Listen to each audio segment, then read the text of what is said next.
Pode beber, calma. Mas pode beber. Você vai morar na MR, você tá gostando, então tamo de olho com R. Esse ano você quer, você vai morar na MR, você tá gostando, então tamo de olho com R. Esse ano você quer, fazer tiro na cara da Pink, foda-se essa.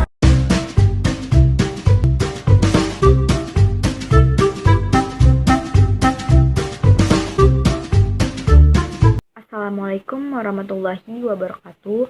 Perkenalkan, nama saya Siti Rahma. Saya sebagai pemateri dari kelompok 1. Baik, saya di sini akan menjelaskan historis ekonomi makro. Sejalan berkembangannya zaman, analisis mikroekonomi belum mampu menjawab beberapa permasalahan ekonomi seperti pengangguran dan lesunya pertumbuhan ekonomi. Permasalahan ini dimulai disadari oleh para pakar ekonomi.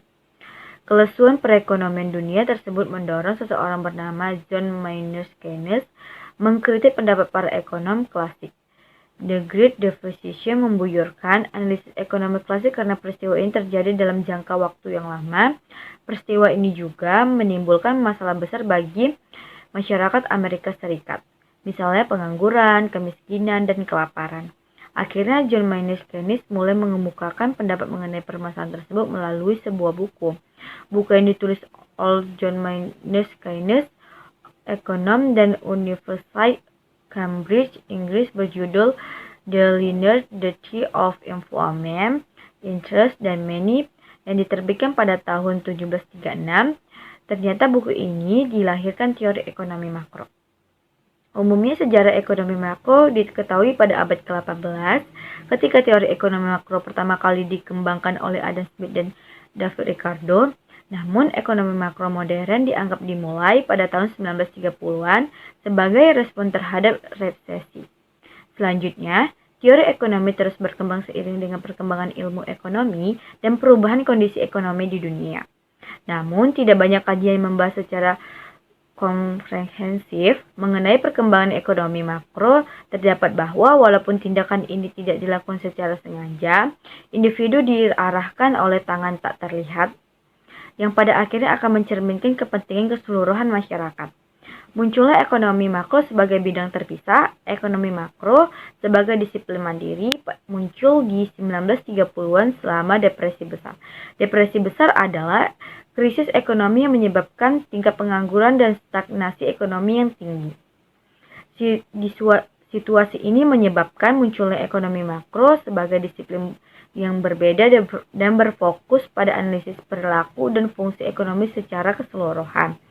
Depresi besar memiliki dampak besar dan perkembangan ekonomi makro karena berfungsi sebagai katalisator untuk mengembangkan kerangka teoritis baru dan alat untuk menganalisis kinerja ekonomi. Baik, di sini saya akan menjelaskan materi berikutnya, yaitu tentang konsep dasar ekonomi makro. Pada pendapat para ahli, yang pertama ada John Maynard Keynes.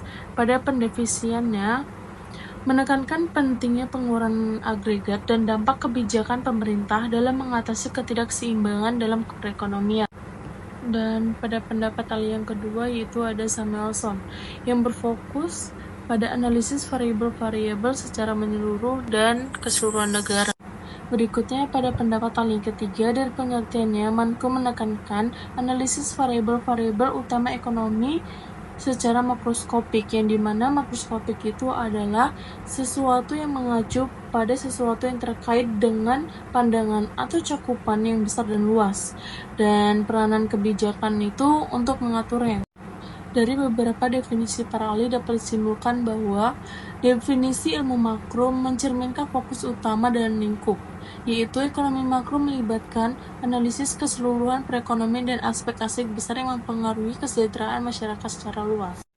Baik, selanjutnya saya akan menjelaskan tentang tujuan ekonomi makro. Tujuan ekonomi makro ini terdiri dari 6, yaitu 1. Tingkat kesempatan kerja yang tinggi. Kesempatan kerja yang tinggi dengan mengurangi pengangguran merupakan tujuan utama karena berdampak sosial dan ekonomi negatif. Dan pada tujuan kedua ini ada kapasitas produksi nasional yang tinggi. Kapasitas produksi yang tinggi diperlukan untuk mendukung pertumbuhan ekonomi melalui peningkatan investasi dan produktivitas. Dan berikutnya tujuan yang ketiga, yaitu untuk mencapai tingkat pendapatan nasional dan pertumbuhan ekonomi yang tinggi, yang dimana pendapatan dan pertumbuhan ekonomi yang tinggi akan mendorong peningkatan kesejahteraan. Dan selanjutnya tujuan keempat, yaitu untuk mewujudkan stabilitas dalam perekonomian.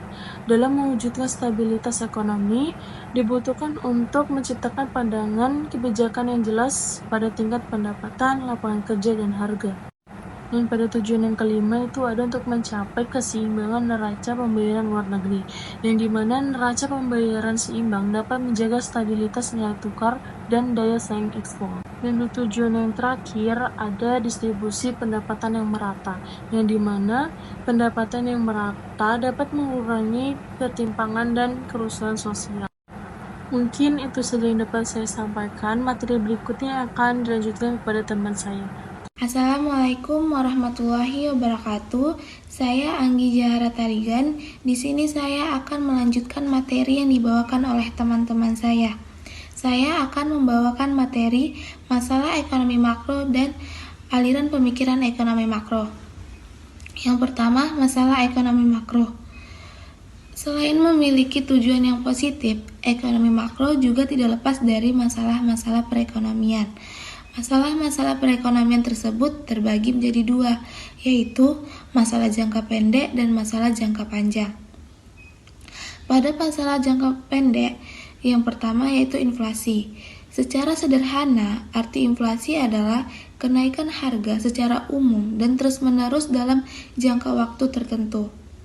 Dalam inflasi, kenaikan harga tidak hanya pada satu atau dua barang saja.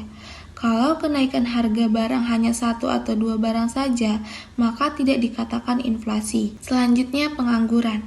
Pengangguran terjadi karena kesediaan lapangan pekerjaan dengan jumlah tenaga kerja yang mencari lapangan pekerjaan. Pengangguran tidak hanya terjadi karena kesediaan lapangan kerja yang sedikit, tetapi bisa saja terjadi karena kurangnya informasi atau keahlian yang berbeda dengan lapangan pekerjaan. Selanjutnya, ketimpangan neraca pembayaran. Neraca pembayaran yang timpang adalah kondisi ketika kesenjangan antara jumlah ekspor dan jumlah pembayaran impor. Jadi artinya antara ekspor dan pembayaran impor tidak seimbang, terjadi perbedaan. Yang kedua yaitu masalah jangka panjang. Pada masalah jangka panjang, masalah yang terjadi yaitu pertumbuhan penduduk yang tinggi. Pertumbuhan penduduk yang tinggi tidak diimbangi dengan tingkat perekonomian, sehingga sulitnya mencari pekerjaan dan banyak terjadi pengangguran. Yang kedua yaitu aliran pemikiran ekonomi makro. Pada aliran pemikiran ekonomi makro, yang pertama pemikiran klasik. Ekonom klasik berpendapat bahwa harga upah tarif bersifat fleksibel dan pasar cenderung stabil kecuali dicegah oleh kebijakan pemerintah. Selanjutnya, pemikiran Keynesian. Pada pemikiran Keynesian berfokus pada permintaan agregat sebagai faktor utama dalam masalah pengangguran dan siklus bisnis. Selanjutnya, pemikiran moneteris. Moneteris berpendapat bahwa kebijakan moneter umumnya berupa alat kebijakan yang lebih efektif dan diinginkan oleh pengelola pemerintah agregat daripada kebijakan fiskal. Selanjutnya, pemikiran klasik baru. Pada pemikiran klasik baru berasumsi bahwa semua agen mencoba memaksimalkan utilitas dan memiliki ekspektasi rasional yang masuk dalam ekonomi makro. Selanjutnya, pemikiran Keynesian baru. Pemikiran Keynesian baru menerima rumah tangga dan perusahaan beroperasi berdasarkan ekspektasi rasional. Namun, tetap mempertahankan bahwa adanya berbagai kegagalan pasar, termasuk harga dan upah yang kaku. Yang terakhir, pemikiran Austria. Teori Austria terutama berlaku untuk fenomena mikroekonomi. Teori Austria juga memiliki implikasi penting untuk apa yang dianggap sebagai subjek ekonomi makro. Sekian materi yang saya bawakan. Terima kasih. Baik, di sini saya akan melanjutkan materi dari teman-teman saya, yaitu inflasi dan pengangguran.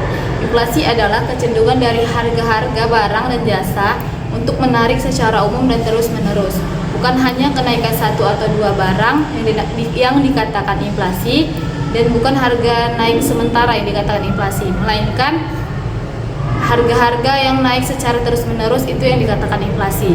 Dari inflasi ini memberikan dampak yang signifikan kepada perekonomian kita. Misalnya kenaikan biaya hidup yang mahal, terus nilai uang yang menurun, dan pertumbuhan ekonomi yang terhambat.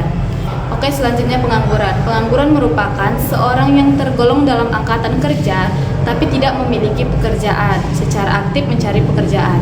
Inflasi dan pengangguran adalah dua hal yang saling berkaitan, yang dapat menunjukkan kinerja perekonomian suatu negara, di mana menjadi masalah besar dalam ekonomi makro yang banyak didiskusikan dalam ekonomi.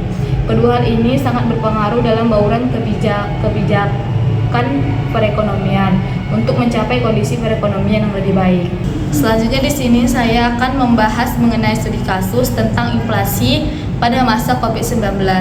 Kita ketahui pada masa COVID-19 banyak barang yang mengalami inflasi. Contohnya itu seperti kenaikan harga masker. Kita ketahui bahwa pada umumnya harga masker itu 1.000 sampai 2.000, tetapi pada masa Covid itu mencapai 5 sampai 10.000.